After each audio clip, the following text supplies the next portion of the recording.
on est quand même beaucoup à ressentir une séparation du divin qui est en nous, d'un manque d'amour. On ne sait pas toujours trop d'où ça vient et comment vivre avec ça. Comment tu l'expliquerais, toi, que on peut ressentir ce manque d'amour ou de connexion avec Dieu alors qu'il est en nous? Alors je vais d'abord je vais faire le pont avec ce que tu dis là à la fin. Okay. Et si j'oublie, tu me le dis. Mais je pense que je vais faire de mon mieux pour bien retenir. Ouais. Mais d'abord, moi, mon invitation, c'est de regarder d'abord vraiment mon expérience et mon comportement dans ce que j'appelle l'amour. Et puis souvent, parce que quand même la plupart du temps, quand on va parler d'amour, ça va vite être le couple. Et la relation dite amoureuse d'ailleurs. Et on va mettre l'amour là-dedans. Même si, oui, bon, ok, non, mais c'est aussi aimer ses enfants, c'est aussi... bref. Donc déjà, il y a un problème avec le mot. Ouais. Amour, si j'ai pas déterminé de manière absolument limpide qu'est-ce que ça veut dire pour moi, et la plupart des personnes, il me semble qu'elles n'ont pas fait cette démarche de dire, mais d'accord, je dis amour, mais c'est quoi l'amour? Parce que souvent, c'est quand même un sac fourre-tout, quoi, ce truc. Ça va même jusqu'à mon amour. Donc, alors c'est quoi là? C'est un individu l'amour alors? Alors c'est Dieu ou c'est ma chérie l'amour? C'est quoi pour toi alors? Alors, on a parlé de conscience tout à l'heure. Pour moi, c'est synonyme. Okay. Et d'ailleurs, on y revient parce que tu parles de connexion à Dieu. Puis à un moment donné, j'ai failli te couper parce que tu parlais de conscience, mais clairement, comme aussi ce dans quoi on baigne, quoi. Et la conscience, c'est pas juste l'attention de Laurent Martinez. C'est pour ça que moi, quand je parle d'aptitude de conscience, je parle d'accès à la conscience. Je dis qu'on a une aptitude sensorielle, une aptitude émotionnelle, une aptitude mentale et une aptitude d'accès à la conscience.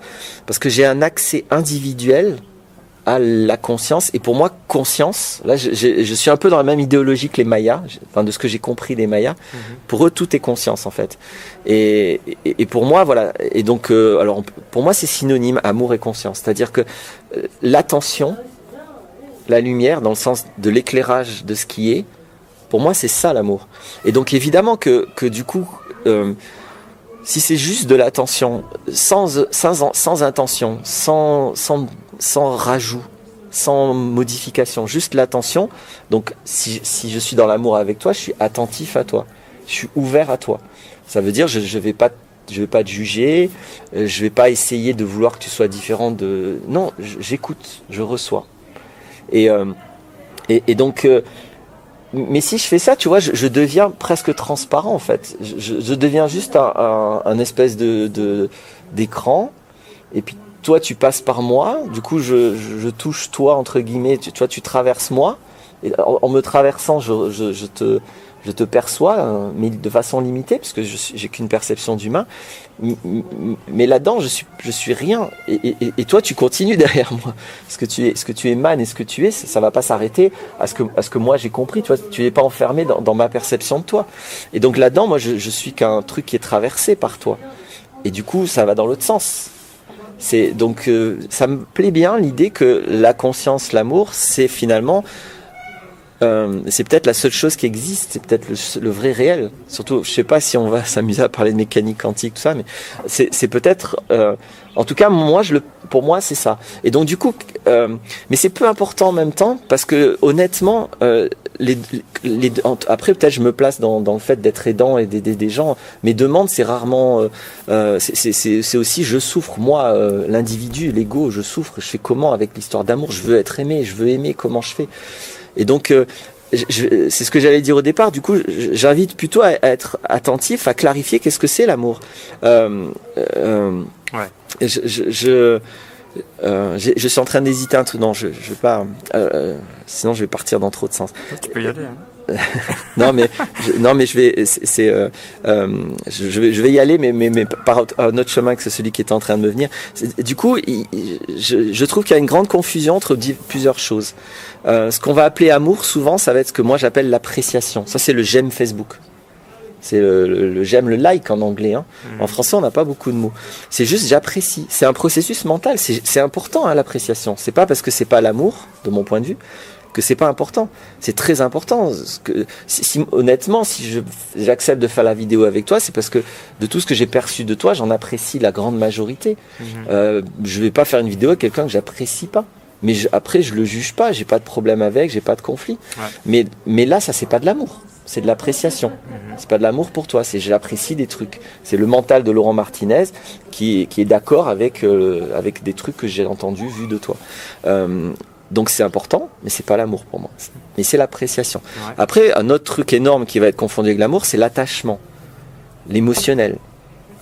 Et ça, dans mon expérience, qui est très forte là-dessus, l'émotion, c'est quelque chose qui parle de moi, ça parle pas de l'autre. Si là, je suis attaché à toi, c'est simplement, dans mon expérience, parce que j'ai un creux, j'ai un manque, illusoire, hein, mais j'ai construit dans mon passé un manque, et toi, tu vas me rassurer, tu vas me combler ce manque. Et donc, c'est super agréable à vivre. Quand je me sens en sécurité avec quelqu'un, je me sens comblé par quelqu'un, c'est super agréable à vivre. On peut être tenté de vouloir vivre cette émotion-là, mais c'est qu'une émotion. Et quand je me sens comblé, c'est pas un truc ni positif ni négatif, mais est-ce que j'écoute? Est-ce que j'ai de l'amour, de l'attention à ça? Si je me sens comblé, ça veut dire que j'ai un manque. C'est un problème. Je me sens entier. Je suis pas entier. En tout cas, je me crois pour quelqu'un de pas entier. Et si je me sens en sécurité, mais ça veut dire que j'ai peur au fond. Donc c'est pas une bonne nouvelle, ça veut pas dire que je t'aime. Ça veut dire que grâce à toi, je suis révélé à un manque. Alors tu vois, c'est pas pareil. Si jamais je ressens ça pour quelqu'un, de lui dire ah ben tiens, grâce à toi, je suis révélé à un manque là, il va falloir que je m'en occupe.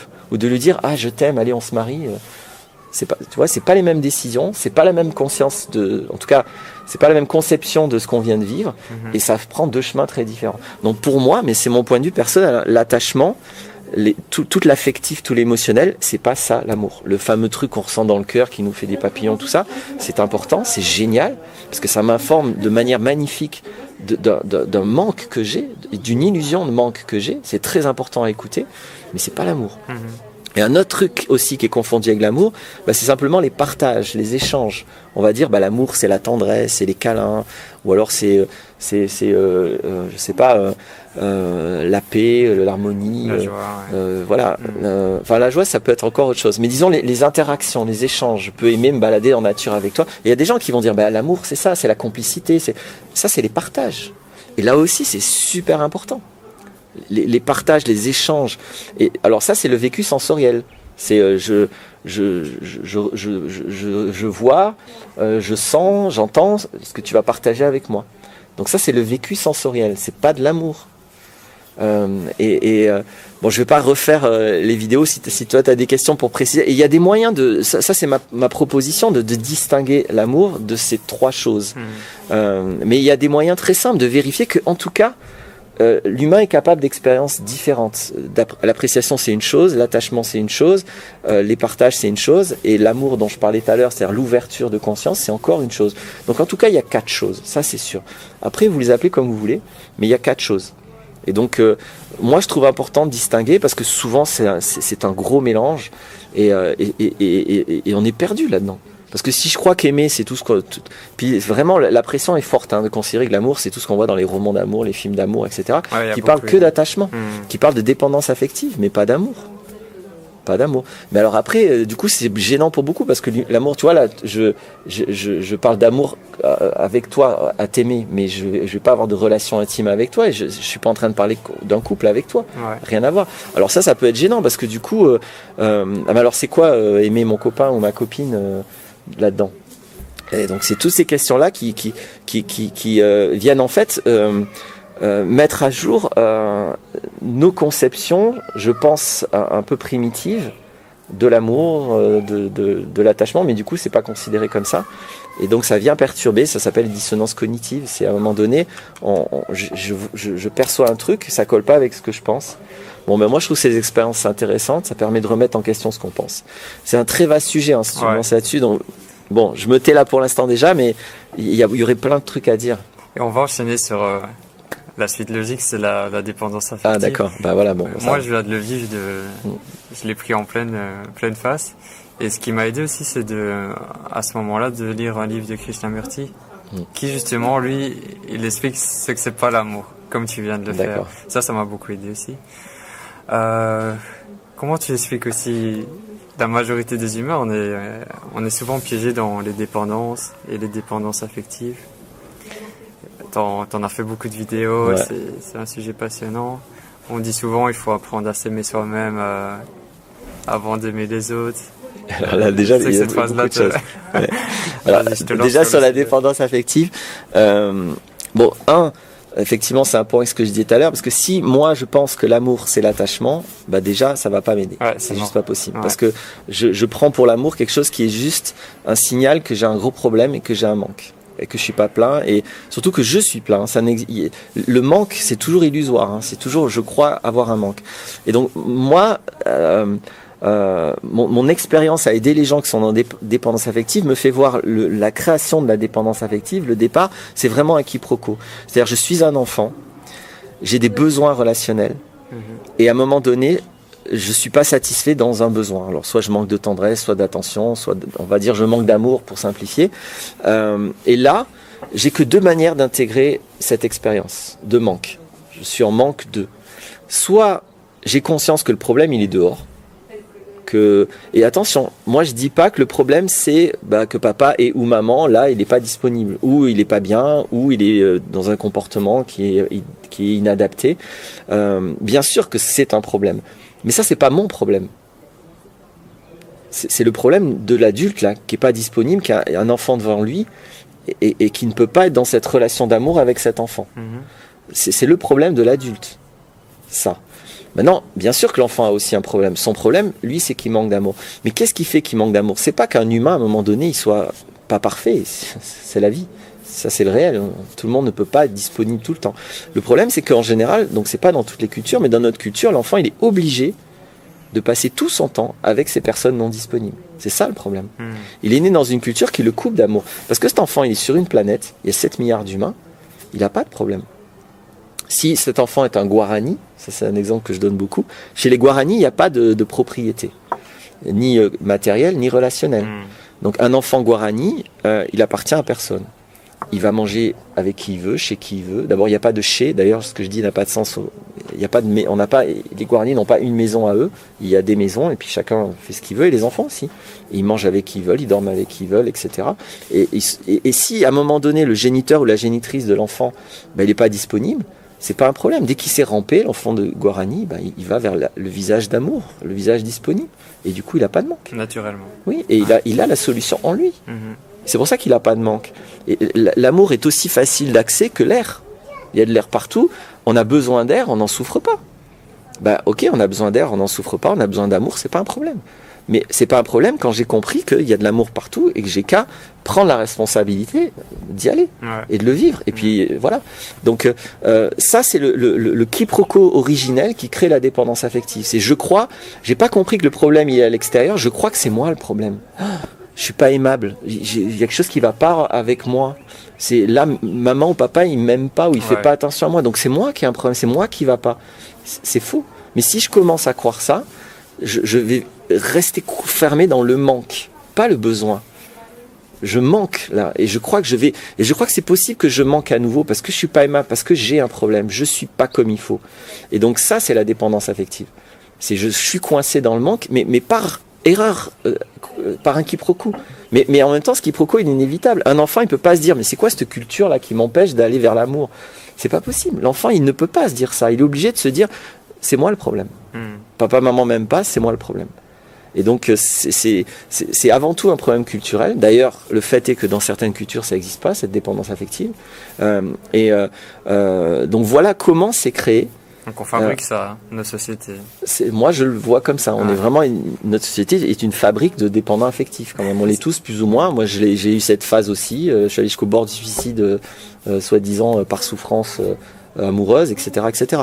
Donc oui, c'est notre norme malheureusement, mais elle est très entretenue parce que voilà, on appelle amour des choses qui sont pas amour. Et ah oui, alors tu m'avais parlé de s'aimer soi-même, mais avant je vais faire un autre pont aussi sur ce qu'est l'amour. C'est un des trucs que je voulais dire tout à l'heure que j'ai pas dit, parce que du coup, si l'amour c'est ça, si je dis l'amour c'est cette attention, c'est juste être attentif, c'est recevoir, juste voilà, je juge pas, j'écoute, je reçois. Si c'est ça, celui qui reçoit, c'est celui qui aime. Et nous, on dit toujours le contraire. On pense tout le temps le contraire. On veut être aimé, on veut recevoir l'amour. Mais ça craint si c'est le contraire qui se passe. Si le réel, c'est que c'est celui qui aime qui reçoit et pas celui qui est aimé, à ce moment-là, notre quête de vouloir recevoir l'amour, elle est vaine et elle aboutira jamais. Et essayez, ne me croyez pas, va dans la rue et aime les gens. Mais quand je dis aime les gens, donc sois attentif aux gens. Je dis pas donne-leur des câlins, des sourires. Juste, sois attentif. Reçois-les, ouvre-toi avec le cœur ouvert, avec bienveillance, avec peut-être Dieu derrière toi. Si toi, moi j'aime pas trop cette notion de Dieu, mais peu importe. Si tu as ça, tu vas voir, il y a personne qui va venir te voir et dire ah merci, tu m'as donné de l'amour, c'était génial, je l'ai reçu. Non, ils reçoivent rien. C'est toi qui as tout reçu. Alors, et ça, moi, quand j'ai pigé ça, ça a tout basculé, quoi. Je me suis remis à l'endroit, je marchais sur la tête avant. Je voulais recevoir l'amour, ben non, ça se reçoit pas. Il y a la phrase donne et tu recevras aussi. Par exemple. Ouais. Et puis, mais là, c'est encore mieux. T'as même pas à donner. Ouais. Tu donnes rien. Tu aimes. Tu es attentif. Okay. Tu es ouvert. Et tu reçois. Alors, tu reçois de la richesse, des connaissances, je veux dire vraiment, sérieusement, juste être attentif à un humain dans la rue. Quand on l'est vraiment, on apprend toujours. C'est des petites choses. Mais si je suis attentif toute la journée, je vais apprendre beaucoup de choses. Et je vais donc recevoir. Donc, c'est ça que je reçois. Évidemment, je ne reçois pas des câlins, je ne reçois pas des sourires, je ne reçois pas de l'argent, je ne reçois pas des cadeaux. Je reçois quelque chose qui est beaucoup plus important, qui est la connaissance, qui est la conscience, qui est la compréhension du réel dans lequel je vis. Et puis l'ouverture. Ben oui, parce que je m'ouvre à l'altérité, à des gens qui ne fonctionnent pas comme moi. Waouh, il a fait quoi, lui, dans la rue? Ah, mais moi, quand on me fait ça, je ne fais pas comme lui. Waouh, ben, j'ai appris un truc. Si je suis attentif, quelqu'un qui se fait insulter et qui répond d'une manière que j'ai jamais vue de ma vie, ben là j'ai reçu une leçon fantastique. Mais si je suis pas attentif, si j'ai pas écouté cette personne qui se comporte quand on l'insulte d'une manière que j'ai jamais vue, ben j'ai loupé le truc. Donc c'est de ce genre de choses que je dis, c'est ce genre de choses dont je parle quand je dis on reçoit. Et donc voilà, l'amour c'est ça. Après peut-être tu veux que je parle tu m'as dit s'aimer soi-même, etc. Bah, il y a cette fameuse phrase qu'on entend tout le temps. Ouais. Il faut d'abord s'aimer soi-même avant d'aider les autres. J'ai bien aimé une vidéo que tu parlais de ça, où tu disais que ça pouvait être un piège, de vouloir s'aimer soi-même, de plus faire de relations avec des autres, en pensant que c'est la solution. Ouais. Mais du coup, tu te fermes à toutes les expériences. Parce que les relations, je le vois maintenant comme ça, c'est un super apprentissage. Et oui. C'est le truc ultime. Ouais. Avec l'autre, tu vas évoluer, tu vas apprendre. Donc, c'est ça. Je crois pas qu'on va se fermer. Et évidemment, si je rentre dans une relation, alors surtout si c'est une relation intime, proche, dite de couple, si je rentre dans une relation comme ça, avec vraiment mon habitude affective, infantile, de mon problème d'enfance, je vais pas apprendre autre chose que le fait que ça ne fonctionne pas. C'est déjà quand même pas mal. Ceci dit, mais je vais rapprendre ça, je fais n'importe quoi et donc j'apprends que ça ne marche pas. Mais par contre, si j'ai un peu de conscience justement de tout ce qu'on vient de dire, que bon, peut-être je vais quand même peut-être considérer l'amour juste comme le besoin affectif et la satisfaction de mes besoins personnels, etc. Je vais peut-être essayer de vivre autre chose dans une relation. Je vais apprendre autre chose. Et donc, le dérive qu'il y a parfois dans cette phrase aime-toi toi-même. Alors, premièrement, on l'a dit tout à l'heure, c'est déjà un détournement de connais-toi toi-même, ce qui n'a quand même rien à voir. Et en plus, quand on dit aime-toi toi-même, ça contient souvent à mon avis, deux erreurs. Un, il s'agit pas de s'apprécier. Alors ça, la démonstration que c'est une voie sans issue est très simple. Alors si soi-disant, pour m'améliorer, il faut que je m'apprécie tel que je suis. Mais si pour m'apprécier, il faut que je m'améliore, ça s'appelle un deadlock en anglais. C'est impossible. Tu comprends pourquoi c'est coincé. Il faut que je m'aime pour m'améliorer, mais pour m'améliorer, il faut que je m'aime. Mais il faut que je m'aime, c'est pas possible. Je suis dans une voie sans issue. Donc déjà ça marche pas. Donc si m'aimer moi-même, c'est m'apprécier, ça c'est mort. M'aimer soi-même, c'est m'accepter, enfin m'accueillir, c'est s'ouvrir à moi-même, me voir tel que je suis. Et surtout dans mes aspects les plus noirs, négatifs, problématiques, parce que c'est eux que je dois faire évoluer. Là où je suis noble, beau, fructueux, et c'est bon, ça marche, il n'y a rien à faire. Ce qui est intéressant, c'est là où je suis coincé, bloqué, pas très noble, c'est là où je suis intéressant. C'est ça qu'il s'agit de regarder, mais pas le juger. Le regarder et regarder pourquoi je fonctionne comme ça. Là, je peux le changer. Donc, déjà, c'est ça. C'est pas s'apprécier, c'est s'ouvrir à soi, se regarder très franchement. Et là-dedans, il n'y a pas de notion de valeur, d'appréciation, de se trouver beau, de s'améliorer, tout ça. Il y a rien de tout ça. Et puis le deuxième travers qu'il y a des fois dans cette phrase, c'est que s'apprécier soi-même, ça va avec le fait d'être célibataire, de d'abord savoir être bien tout seul. Et là, il y a la confusion entre l'extérieur et l'intérieur simplement. La démarche qu'il y a à faire, elle est intérieure, elle n'est pas extérieure. Je dois effectivement m'aimer, mais dans le sens d'être ouvert à moi, mais en même temps, le vrai amour, il n'est pas orienté. C'est ridicule de penser que je vais apprendre à aimer en m'aimant moi. Je veux dire, si t'es là, apprendre à aimer, c'est pas oublier qu'il y a toi, qu'il y a moi. Enfin, tiens, du coup, je me suis mélangé les pinceaux. Qu'il y a toi, qu'il y a moi. Ouais. Il y a ma fille, il y a ma compagne, il y a ton ami là-bas. Il y a des tas de choses qui se passent. L'amour, c'est ce qui va être le plus conscient de l'ensemble. C'est surtout pas la focalisation. C'est tout le contraire. C'est l'ouverture, l'amour. Donc, s'aimer soi-même, c'est faire comme si l'amour a une cible. Et donc, c'est pas l'amour. Donc, faut faire très attention à cette phrase. Elle contient beaucoup de pièges. Parce que non, l'amour, c'est le contraire de t'aimer toi ou de m'aimer moi. C'est pas ça. C'est pas je focalise. C'est je suis ouvert. C'est je suis attentif. C'est pas je suis focalisé. Je suis concentré. C'est deux démarches différentes. La focalisation, la concentration, c'est une démarche mentale. L'ouverture, l'attention, c'est une démarche de conscience, d'accueil. Et puis bien sûr, donc ça n'a rien à voir avec être célibataire, parce que si je dois, là la logique est très simple. Si je veux apprendre à faire du vélo, il faut que je fasse du vélo. Donc si je veux apprendre à aimer en couple, il faut que je sois en couple. Mais évidemment sans répéter les trucs. Donc, et puis je le dis ça parce que je le vois beaucoup, des gens à qui on a conseillé d'apprendre à être heureux tout seul. Donc ils y passent des fois des années, puis après enfin ils se sentent libres parce qu'ils sont bien, ils sont bien tout seuls, ils arrivent à être heureux et faire ce qu'ils veulent, ils ont construit leur vie et tout. Et des fois ils auront plus de mal encore à se détacher de leur confort personnel. Et puis ils essayent de rentrer en couple, et puis il y a toute la dépendance affective qui débarque. Je vois ça tout le temps. Donc ça c'est une grave erreur d'imaginer ça, non. Et en plus on est des êtres de relation, on a besoin de ça. Et voilà, c'est évident, évident. Non, il s'agit d'apprendre à aimer l'autre, pas à aimer soi-même. Et puis surtout, à apprendre à aimer, point en fait. Aimer, c'est pas aimer moi, c'est pas aimer un humain, c'est pas aimer mon chien, c'est pas aimer ma religion, c'est pas aimer ma culture, c'est pas aimer mon pays. Ça, c'est pas l'amour, ça. Enfin, de mon point de vue. Je le dis avec force parce que c'est important pour moi, mais bon, après, chacun le voit comme il veut. Et je sais pas si c'est possible pour toi vraiment de synthétiser le truc très court. Ça, je suis pas très bon à ça, mais vas-y, dis-moi quand même. Tu peux essayer l'exercice. Ouais, je vais. Genre quelqu'un qui a compris qu'il est dépendant affectif, qui tombe sur cette vidéo. Comment tu peux expliquer vraiment très brièvement? C'est ça la base c'est ça la base, c'est ça le truc, tu vois. Alors moi, ce que je dirais, c'est, je sais pas, mais ça va aider certains, pas d'autres. Il y a, en fait, des simplicités à propos de ça. Il pourrait y en avoir plusieurs. Bon, là, il y en a une qui me vient. Ça serait que la personne, elle soit dans la conscience qu'elle n'est plus un enfant, qui doit courir après certains humains pour ses besoins. C'est un adulte qui est sur une planète, il y a 7 milliards d'humains, il est responsable de ce dont il a besoin. Si j'ai des besoins pas affectifs, si j'ai besoin de tendresse, si j'ai besoin d'écoute, si j'ai besoin de reconnaissance, ça c'est important. Mais c'est à moi maintenant de choisir les gens qui vont me donner ça. L'enfant, il va courir après ses parents qui lui donnent pas. L'adulte, il choisit. Si j'ai besoin de reconnaissance, je choisis quelqu'un qui me donne la reconnaissance. La dépendance affective, alors je m'excuse, le cours, ça serait ça. Mais il m'est venu une autre idée, je peux la dire quand même. Vas-y.